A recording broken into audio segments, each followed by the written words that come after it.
영원히 부를 이름 시리즈 오늘은 네 번째로 영광이 충만함에라는 제목으로 말씀의 은혜를 나누고자 합니다. 오늘 말씀은 제 경험을 가지고 이렇게 좀 여러분들과 함께 은혜를 나누려고 하는데요. 제가 일본에 와서 하루 만에 운전을 하게 됐어요. 하루 만에 운전을 하게 됐는데 아무도 없이 혼자 운전을 하려고 하니까 너무 긴장이 되는 거예요. 그래서 처음 출발을 하는데 처음 출발할 때 차를 출발할 때 해야 되는 일이 방향 지시등을 켜는 거잖아요. 그래서 방향 지시등을 탁 켰더니 와이퍼가 막 움직이기 시작했어요. 방향 지시등이 켜질 줄 알았던데 와이퍼가 움직이니까 너무 당황이 되는 거예요. 큰일 났네 이런 마음이 들고 그래서 어떻게 해서 이제 와이퍼를 끄고 방향 지시등을 켜고 출발을 했습니다. 출발을 해서 막 가는데 제일 긴장되는 순간이 언제냐면 우회전을 할 때예요. 우회전을 할 때 한국은 가까이 돌면 되는데 여기는 멀리 돌아야 하잖아요. 습관을 따라서 자꾸 가까이 돌고 싶은 그런 마음이 드는 거예요. 앞차가 있으면 전혀 문제가 되지 않는데 신호가 애매하게 끊어져서 제가 맨 앞이 되니까 가슴이 막 콩닥콩닥 뛰기 시작하네요. 이거 실수할까 봐. 예.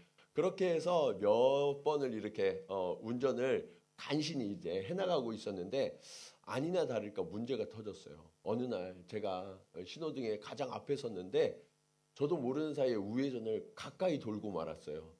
그런데 그때까지만 해도 제가 모르고 있었는데 어디에서 그랬냐면 도쿄도청 앞에서 그 넓은 도로에서 그랬는데 저쪽에서 차가 꽉 차서 밀려오는 게 보이는 거예요.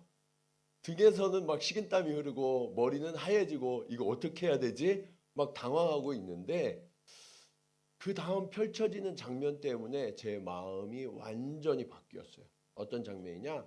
저쪽에서 차가 꽉 차서 오는데 어느덧 차가 일렬로 딱 서는 거예요. 모든 차가 일렬로 딱 서고 한국에서는 어떻게 하냐면 그렇게 할 때 일단 크락션 소리가 막 여기저기서 막 울리잖아요. 그리고 누군가가 창문을 내립니다. 그리고서 정신이 있는 거냐 없는 거냐 막 소리치고 어떤 사람은 내려서 욕을 하고 충분히 그럴 만한데 아무도 움직이지 않고 정말 고요하게 모든 사람이 저를 기다려 주는 거예요. 그것을 보고 나서 마음이 조금 안정이 되기 시작했어요.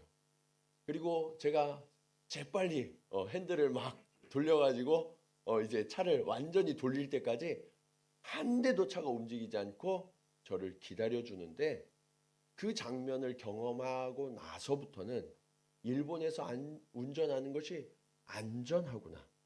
이것이 위협을 받거나 어떤 어려운 일, 내가 실수해도 어려운 일을 겪지 않겠구나라는 마음이 드니까 그 다음부터 일본에서 운전하는 게 너무너무 안심이 되어서 어디를 가도 편안한 마음으로 운전을 하게 되더라고요. 오늘 말씀은 우리가 가는 길에 대해서 이야기를 하고 있어요. 우리도 길을 가다 보면 처음 가는 길, 잘 모르는 길은 긴장하고 두렵잖아요. 그런데 내게 익숙한 길을 가게 되면 우리는 안심하고 평안한 마음으로 가게 되죠. 우리가 길을 갈 때